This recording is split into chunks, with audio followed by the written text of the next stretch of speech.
మనమైతే ఈరోజు వేటలో అయితే మాత్రం పెద్ద కోణం అయితే కోసుకుంటున్నాం. కూరకైతే మాత్రం ఈ చేప అయితే మనం అలపడ్డది కాదు.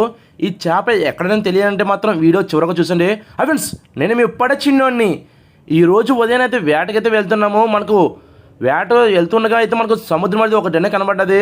చూస్తారు కదండి, ఇదేంటి అది. ఇది చూస్తుంటే చాలా ఆశ్చర్యం వేస్తుంది. దీని సపోర్ట్కి అయితే మాత్రం ఒక 6-7 తొక్కలు నిలబడుతున్నాయి. ఇది ఏంటని మా పెద్దవాళ్ళు అయితే అడిగాను. నేనైతే మా వాళ్ళు డీజిల్ కోసం అయితే ఈ ఇక్కడ తంబనే వేస్తాను సముద్రం మధ్యలో అయితే అని చెప్పాను నాకు.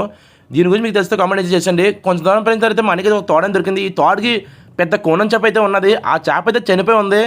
మా వాళ్ళు అయితే ఎక్కడైతే పడిపోద్దని కింద వంగని పట్టుకుని లాగుతున్నారు పైకి బోట్లోకి అయితే మాత్రం. చూసారు కదండి చేప ఎంత ఉందో. మినిమం లేదని ఒక 7-8 కేజీలు అయితే ఉంటుంది చేప అయితే మాత్రం. ఇప్పుడైతే ఈ కోణం చేప మేమైతే కూరకైతే కోసుకుంటున్నాము. వేటలో అయితే చేపలన్నీ ఏమీ లేవు మాకైతే మాత్రం. ఈ చేప అయితే చాలా పెద్దది. ఇప్పుడైతే దీన్ని అయితే 2 ముక్కలైనా కోసుకుంటున్నాను. చూసారు కదండి, ఈ 2 ముక్కలు ఒక మొక్క అయితే తోగబొట్లో కూలింగ్ పెట్టి మనం ఇచ్చేసాం తోక మొక్క అయితే. ఇప్పుడైతే బుర్ర మొక్క అయితే వండుకుంటున్నాము. చేప అయితే చాలా అంటే చాలా పెద్దది. 20 మందికి ఒక బుర్ర మొక్క అయితే సరిపోతుంది.